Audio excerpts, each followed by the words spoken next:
Lors d'une disparition, les premières heures ou jours d'enquête sont les plus cruciales. C'est souvent à ce moment que les disparus sont retrouvés et que les appels à témoins sont les plus efficaces. Numéro 10. Brian, alpiniste et randonneur expérimenté, avait un intérêt marqué pour l'escalade sur glace. Il était bien connu au sein de la communauté américaine d'escalade, où il était surnommé The WJB ou White Jeans Brian, en raison de son habitude de grimper en jeans blancs. Il comptait de nombreuses premières ascensions et consacrait son temps libre à soutenir la communauté de para-escalade. Bien que Brian ait surtout exploré les montagnes près de chez lui à New York, il avait aussi gravi des sommets à l'étranger. Il avait déjà visité l'Écosse une fois auparavant, donc son voyage au début de 2026 n'était pas vraiment une nouveauté. Cette fois, il allait célébrer sa retraite avec un séjour de 2 semaines.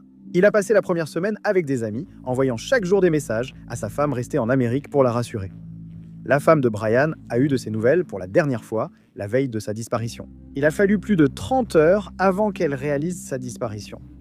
Un ami grimpeur ayant vu un appel à témoins en ligne l'a informé de l'incident. Brian n'avait pas été vu depuis qu'il était parti escalader Ben Davis tôt le 29 février 2026. Son compagnon de randonnée l'a signalé disparu lorsqu'il n'est pas revenu de l'ascension en fin de journée. La police ignorait d'abord l'itinéraire de Brian, mais avec de nouvelles informations, ils ont reconstitué son parcours probable. On pensait qu'il avait tenté de rejoindre la cabane CIC, où de nombreux randonneurs séjournent avant l'ascension principale. D'autres randonneurs ont rapporté que Brian voulait gravir l'Orion Face Direct, l'une des voies d'escalade sur glace les plus difficiles de la montagne. D'autres randonneurs avaient vu Brian plus tôt ce jour-là, avant d'arriver au refuge. L'un avait même pris une photo de lui au pied de la face nord. Ceux qui l'avaient croisé ont fait remarquer qu'il semblait être un grimpeur parfaitement compétent et rien ne laissait penser qu'il pourrait avoir des problèmes sur la montagne. Dès la disparition de Brian, les recherches ont débuté. Les conditions météorologiques hivernales ont rendu les recherches difficiles et, à un moment donné, elles ont dû être interrompues. Mais les recherches ont repris en se concentrant sur l'utilisation de drones. Malgré d'importants efforts, aucune trace de Brian n'a été retrouvée. Il reste porté disparu. La police a lancé un appel à toute personne ayant vu Brian ou disposant d'autres informations de les contacter au 101 en mentionnant le numéro d'incident 3566 du 19 février 2026. Brian mesure 1,85 m, a les cheveux courts, gris et blancs. Il portait un casque d'escalade blanc, une veste bleu foncé, un jean blanc et des guêtres bleues et rouges lors de sa dernière apparition. Numéro 9. Lorsque Lindsay Watts a disparu, ce fut un choc pour la petite communauté soudée où elle vivait. Plusieurs voisins ont donné des informations sur la femme disparue, mais la vérité reste un mystère. Lindsay a été vue pour la dernière fois par sa fille le 19 mai à son domicile d'Edina, Missouri. Selon le père de la jeune fille, sa fille a entendu un homme parler, mais ce n'était pas assez fort pour que l'une ou l'autre des adolescentes puisse comprendre ce qui était dit. Elles ont entendu la porte se fermer puis se sont endormies. À 2 heures, la fille de Lindsay s'est réveillée pour aller aux toilettes et a remarqué des choses étranges dans la maison. La porte menant au vide sanitaire au sous-sol était ouverte, une chaise de cuisine devant. Elle a aussi constaté que la porte de la chambre de Lindsay était verrouillée. C'était inhabituel, mais pas assez pour s'inquiéter, alors elle est retournée se coucher. Le lendemain matin, Lindsay devait commencer son service dans une résidence pour personnes âgées à 6 heures fois. Lindsay était une employée dévouée qui allait au-delà de ce qu'on attendait d'elle. Il était extrêmement inhabituel qu'elle manque un service, surtout sans prévenir personne. Au même moment, l'ex-petite amie de Lindsay et père de son enfant remarqua aussi qu'il y avait un problème. Après être rentré chez lui après son service de nuit, il est passé devant la maison de Lindsay et a remarqué que sa voiture était toujours là. Il lui a envoyé un message plaisantant sur le fait de manquer le travail. Quand Lindsay n'a pas répondu, il a commencé à s'inquiéter. La porte de la chambre de Lindsay était toujours verrouillée, mais on pouvait entrer par la salle de bain. Son ex-petite amie a ainsi remarqué que les draps n'étaient pas dans leur état habituel. Presque tout avait été laissé dans la maison. La seule chose qui manquait était le téléphone de Lindsay. En utilisant une application, sa fille a remarqué que le téléphone se trouvait quelque part près de la maison. La police a ensuite retrouvé l'appareil dans un fossé à proximité. Lindsay a été déclarée disparue à 15 h le 20 mai soit 16 h après avoir été vue pour la dernière fois. Lindsay était une membre bien connue et appréciée de la communauté. Et dès que les autorités ont commencé à lancer un appel à témoins, des informations ont été transmises. Des voisins de Lindsay, à 2 pâtés de maison, ont signalé du bruit la nuit de sa disparition. Un voisin a signalé qu'un camion quittait la zone à toute vitesse, tandis qu'un autre a entendu ce qui ressemblait à des cris de femmes. Au début, ils pensaient qu'il ne s'agissait que d'enfants qui faisaient des bêtises, même s'il était environ minuit lorsqu'ils ont entendu cela pour la première fois. Mais après avoir appris la disparition de Lindsay, il pense quand même que cela pourrait être lié. Un troisième voisin a vu une femme courir dans une ruelle voisine au même moment, semblant fuir quelque chose. Lindsay est décrite comme mesurant 1,57 m et pesant 57 kg. Elle a les cheveux et les yeux bruns, ainsi qu'un tatouage de 3 étoiles sur l'épaule droite. Toute personne ayant des informations doit contacter les forces de l'ordre au 660 397 2186, poste 1. Numéro 8. La disparition d'un proche est toujours terrifiante, mais elle l'est encore plus quand la personne souffre d'une maladie comme la démence. Ivan a été vu pour la dernière fois le 12 avril 2026, quittant un club social à Leppington, dans l'ouest de Sydney. Les 12 heures suivantes ont été reconstituées grâce à la vidéosurveillance. Mais l'endroit où il est allé, après être sorti du champ des caméras, reste inconnu. Sa famille indique qu'Ivan vit en maison de retraite, où il reçoit soins et accompagnement pour sa démence. Il reste actif et mobile. Même à 75 ans, il peut marcher sur de longues distances. Ivan a passé l'après-midi au club social Istra, qu'il a quitté vers 17h30. Ce que les enquêteurs ont, c'est une chronologie des événements pour les heures suivantes. Ivan a pris le train jusqu'à Glenfield, puis est revenu à la gare de Leppington vers 19h30. De là, il s'est rendu sur une propriété rurale à Rossmore. Entre 21h et 22h, il a été aperçu par des témoins devant plusieurs propriétés avant de sembler disparaître à nouveau. Ivan a ensuite été vu sur des images de vidéosurveillance traversant Bringaley Road à 0h45. Les images montraient Ivan sur le terre-plein central. Un automobiliste a failli s'arrêter pour l'éviter. À un moment, il s'est assis 9 minutes sur le bord de la route avant de repartir. La dernière observation montrait Ivan allant vers le nord, vers Kelvin Park Drive et la Northern Road. Sa fille pense qu'une autre vidéo pourrait montrer l'homme disparu. Un ami de Kelvin Park Drive a filmé avec sa caméra de sécurité une personne traversant la zone avec une lampe de poche juste après minuit, le jour où Ivan a été vu pour la dernière fois. La police pense qu'il s'agit sans doute d'un habitant du quartier, connu pour ses promenades nocturnes. Cependant, les mêmes images de vidéosurveillance ont également capturé une autre personne traversant la zone à 4h24 du matin. Cette fois, sans lampe de poche, l'homme marchait plus lentement. La police ignore s'il s'agissait d'Ivan, mais sa famille estime que cela pourrait être un indice clé dans la chronologie. Que le dernier signalement ait eu lieu à Kelvin Park Drive ou à Bringaley Road, Ivan n'a pas été vu depuis le petit matin du 13 avril. La famille, les amis et la police ont lancé un appel aux témoins pour qu'ils se manifestent. Un témoignage a été écarté, mais la famille espère toujours que quelqu'un sait quelque chose et les aidera à retrouver Ivan. Ivan mesure 1,63 m, est de corpulence moyenne et a les cheveux gris courts. Vu pour la dernière fois avec un t-shirt Adidas blanc, un short bleu marine, des chaussettes blanches et des chaussures foncées. Pour toute information, contactez Crime Stoppers au 1-800-333-0000. 1-800-333-000 ou via le lien ci-dessous. Numéro 7.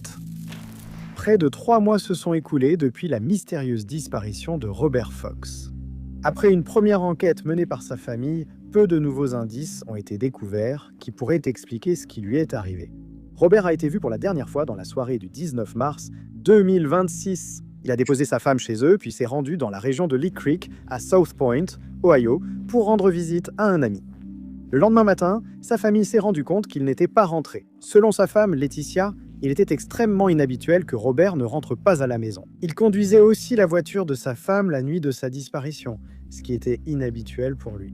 La famille de Robert a elle-même lancé les recherches et retrouvé rapidement le véhicule disparu devant les appartements du village de Lawrence. Sur un chemin à l'extérieur du bâtiment, ils ont trouvé ses clés et son téléphone. Mais il n'y avait aucun indice sur l'endroit où Robert aurait pu aller. Une caméra a filmé la voiture en train de se garer devant l'appartement et un homme sortant du véhicule. Laetitia a pu confirmer que l'individu n'était pas Robert et il n'y avait aucune preuve que son mari ait jamais visité le complexe d'appartements.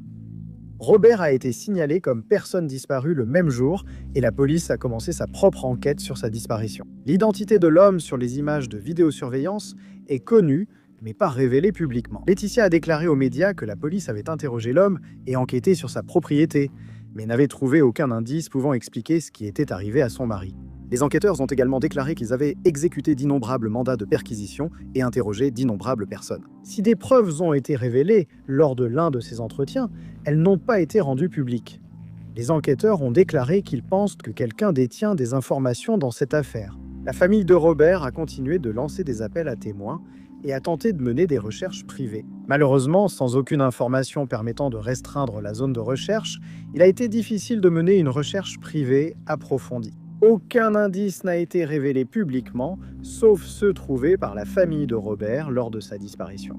Robert a été vu pour la dernière fois avec une chemise bleue King Daughters, un pantalon kaki et des tennis blanches. Toute personne ayant des informations sur cette affaire peut contacter le bureau du shérif du comté de Lawrence au 740-5323-525, numéro 6. Katie travaillait comme productrice multimédia pour une agence créative, aidant à gérer des campagnes pour des marques telles que Smeg, Kia Australie et la Commonwealth Bank. On la voyait souvent dans les quartiers est de Sydney et elle ne semblait pas s'engager dans des activités qui auraient pu la mettre en danger. La chronologie exacte de la disparition de Katie n'est pas claire, mais à un moment donné, ses proches se sont rendus compte que personne n'avait la moindre idée d'où elle se trouvait. Elle a été signalée comme personne disparue à la police locale et une enquête sur sa disparition a commencé. La police a pu retracer les derniers déplacements connus de Katie jusqu'à la soirée après son dernier appel téléphonique. Vers 19h40, le 23 mai, elle a été vue sur la plage de Bondi.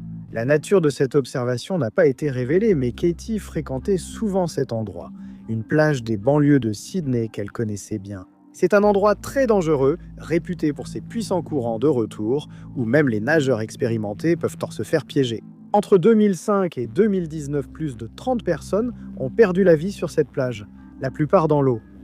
On ne sait pas si Katie était dans l'eau le jour de sa disparition. Malgré le manque d'informations, la disparition de Katie a touché un public international.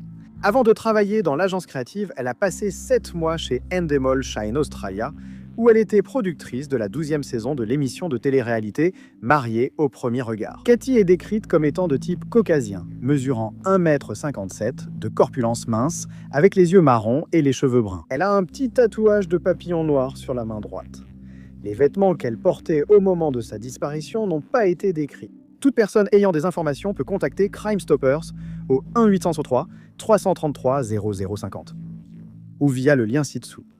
La police locale a rappelé au public que les informations sont traitées de manière confidentielle et ne doivent pas être transmises à la police de Nouvelle-Galles du Sud via les réseaux sociaux. Numéro 5. Un peu plus d'une semaine s'est écoulée depuis la disparition de Lucy, laissant l'enquête à ses débuts et l'espoir élevé que la personne disparue puisse être ramenée saine et sauve à la maison. Lucy, coiffeuse, esthéticienne et mère, vient du Kent, en Angleterre. Selon sa famille, elle s'est rendue à Brest, en France, pour assister à un festival de musique, bien que le nom exact du festival n'ait pas été précisé. Toute communication avec Lucy a cessé le 30 mai, date aussi de sa dernière apparition signalée. La semaine suivante, ses proches ont tenté de la joindre comme d'habitude, sans obtenir de réponse de la touriste disparue. Après une semaine de silence, ils l'ont signalée comme personne disparue et la recherche internationale a commencé. Les premiers rapports indiquaient que Lucy avait été vue pour la dernière fois à Brest, en Bretagne. Mais avec les appels à témoins, de nouvelles informations ont émergé. Il semblait que Lucy avait été aperçue dans le quartier de Bercy à Paris, quelque temps après son arrivée en Bretagne. Selon le beau-père de Lucy, elle est très vulnérable et la famille s'inquiète pour sa sécurité. L'affaire étant récente, il y a plus de questions que de réponses sur la disparition de Lucy. Les appels à témoins n'ont pas encore inclus de détails sur la tenue que portait Lucy lors de sa dernière apparition ou sur l'heure de ses dernières observations connues. La police du Kent a déclaré qu'elle travaille avec des agences partenaires, notamment le Foreign, Commonwealth and Development Office, ainsi qu'Interpol, pour aider à enquêter sur la disparition de Lucy. Toute personne disposant d'informations cruciales concernant sa disparition doit contacter le 999 en mentionnant le numéro de dossier 01644. Toute autre information peut être signalée via le 101 ou en ligne via le chat en direct sur le lien du service de police indiqué ci-dessous. Numéro 4. Zafar Padamsé-Mawani et Guillermo Jafet Hidalgo Ortiz, un couple de Chicago, ont déménagé à Mexico pour aider un parent âgé. Moins d'1 an après avoir déménagé, le couple a disparu dans des circonstances suspectes, laissant leurs amis américains chercher à comprendre ce qui s'est passé. Selon leurs amis et leur famille, Guillermo était un membre bien connu du secteur de l'hôtellerie à Chicago, et Zafar était diplômé de l'Université de Chicago. En octobre 2025, le couple a quitté son domicile aux États-Unis pour s'installer à Mexico, où vivait la mère de Zafar. Après un diagnostic d'Alzheimer, elle a eu besoin de plus de soutien. Durant 8 mois, le couple a aidé à améliorer la vie de la mère de Zafar. Le 20 mai 2026 devait être une autre réunion pour accomplir cette tâche. Isabelle consultait des entrepreneurs locaux pour installer un monte-escalier, afin d'offrir à la mère de Zafar plus de mobilité et d'indépendance. Le 20 mai devait être une réunion de suivi et ils sont arrivés dans le quartier Asidro Fabela de Talapan sans aucun problème. Mais selon des amis, Guillermo a partagé la localisation de son téléphone avec eux peu de temps après son arrivée. C'était inhabituel, et ils ont pensé que ce choix montrait qu'ils s'inquiétaient de quelque chose. Mais aucun des deux hommes n'a envoyé de message, ni passé le moindre appel au secours. Au moment où leur localisation a été partagée, on pense qu'ils étaient dans une voiture avec les prétendus entrepreneurs. Aux alentours de 18h20, les deux téléphones se sont éteints sur WhatsApp. Ni Zafar ni Guillermo ne sont rentrés chez eux. La disparition était déjà étrange pour ce couple qui avait déménagé à l'étranger pour aider un parent malade. Mais l'activité du compte bancaire de l'un des hommes au cours des 2 jours suivants a fait comprendre à ses amis et à sa famille que quelque chose n'allait vraiment pas. Près de 24 heures après leur dernière apparition, une activité a été détectée sur le compte bancaire de l'un des hommes. Plusieurs personnes ont été enregistrées pour des transferts importants d'argent en quelques heures. La banque a envoyé des alertes automatiques à l'entourage du couple pour signaler cette activité inhabituelle. Zafar et Guillermo ont été signalés disparus le 23 mai, 3 jours après leur disparition sans laisser de traces. La famille et les amis aux États-Unis ont exhorté l'ambassade des États-Unis à s'impliquer dans l'affaire. Le consulat mexicain à Chicago a déclaré qu'il s'engageait à fournir une assistance consulaire dans la limite de ses compétences, mais qu'il ne pouvait fournir aucune information officielle lorsque les premières informations sur la disparition ont commencé à faire la une aux États-Unis. Depuis, il y a eu peu de nouvelles concernant l'affaire. Zafar est décrit comme ayant 56 ans, mesurant 1,70 m et étant d'origine kenyane.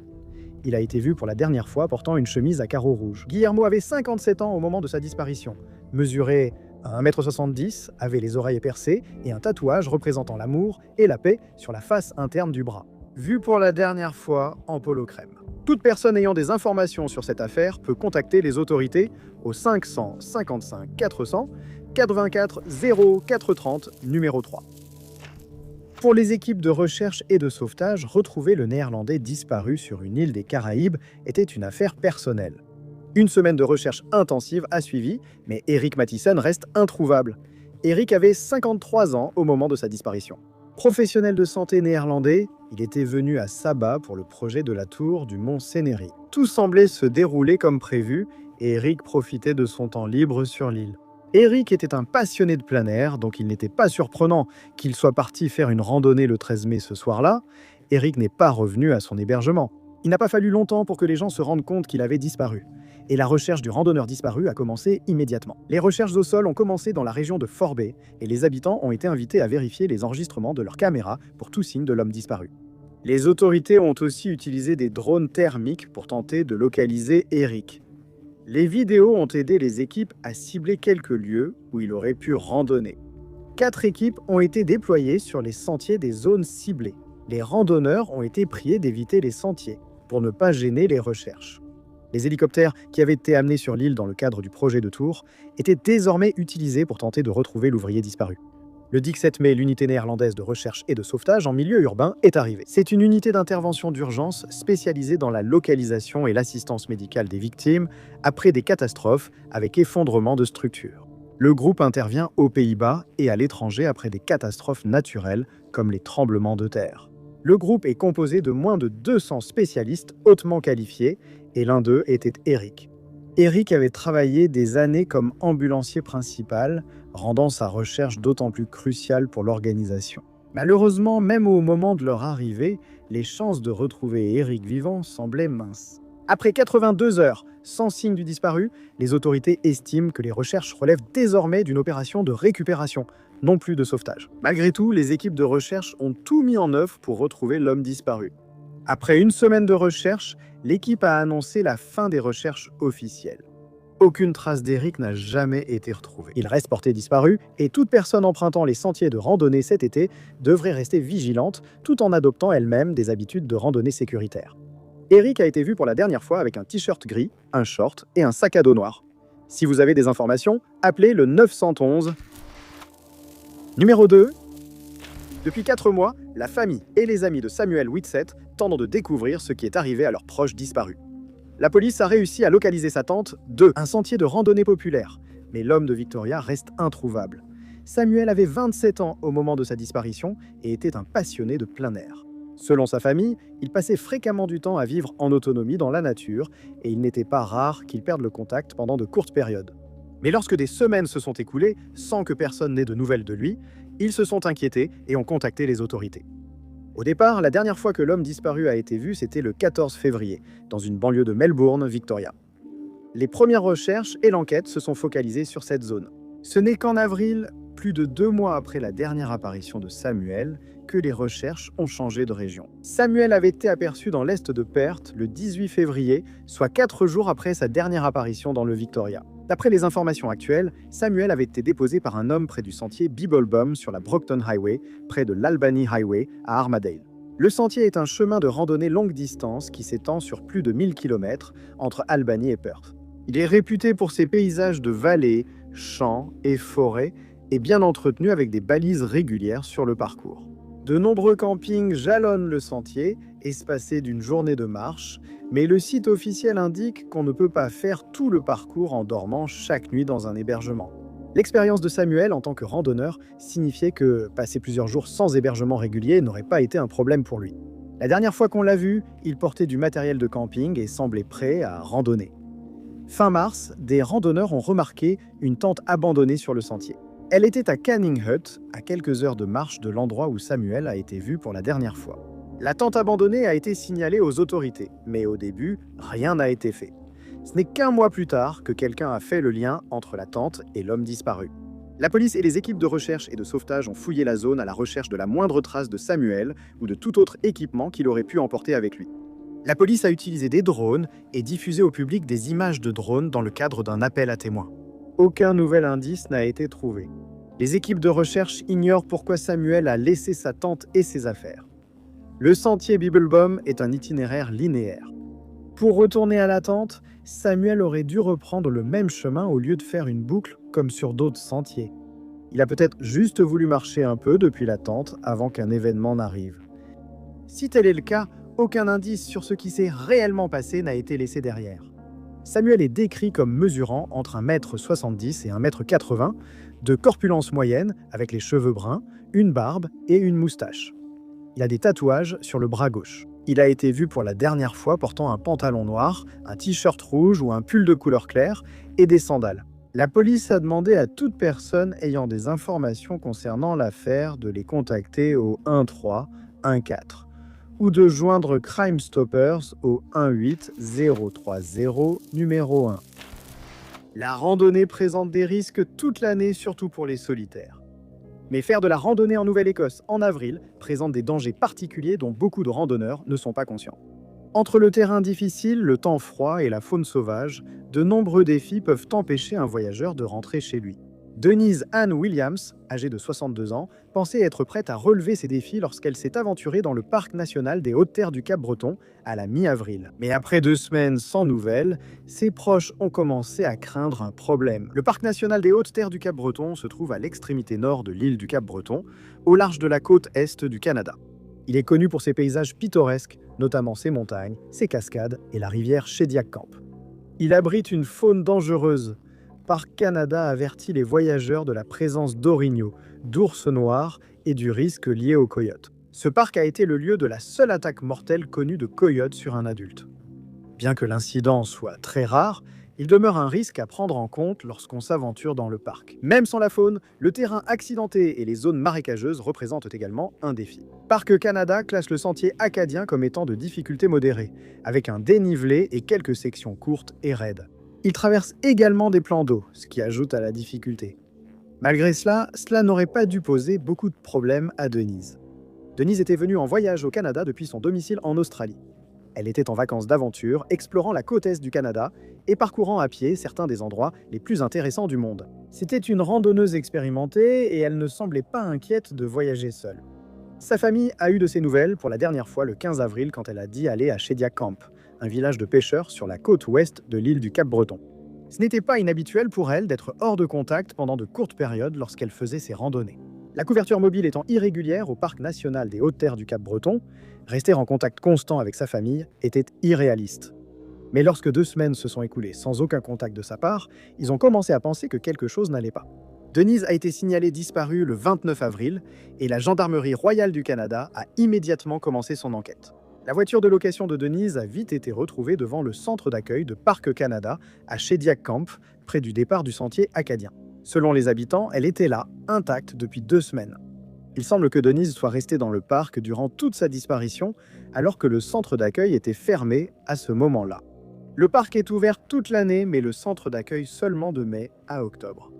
Cela signifiait que Denise n'avait pas besoin d'acheter un laissez-passer pour randonner sur les sentiers. Mais cela voulait aussi dire que personne n'était au courant de sa présence dans le parc. Si Denise avait emprunté le sentier acadien, elle aurait dû pouvoir le terminer en moins d'une journée. Lorsqu'elle n'est pas revenue à la fin de la journée, le personnel du parc aurait remarqué qu'il y avait un problème si elle était venue pendant la saison normale d'ouverture.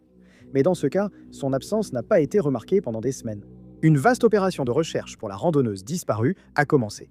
Selon les équipes de recherche et de sauvetage, elles ont passé la plupart de leur temps à chercher en dehors des sentiers habituels. La neige et la végétation dense limitaient la visibilité du sol par endroits. Un membre de l'équipe a mentionné qu'il n'arrivait même pas à voir ses propres pieds pendant les recherches. Le fait que Denise devait porter un manteau sombre aurait compliqué la recherche. Après 5 jours de recherche intensive, les équipes n'ont trouvé aucun indice sur l'endroit où Denise était allée, ni pu réduire la zone de recherche. Les recherches ont cessé en attendant de nouvelles informations.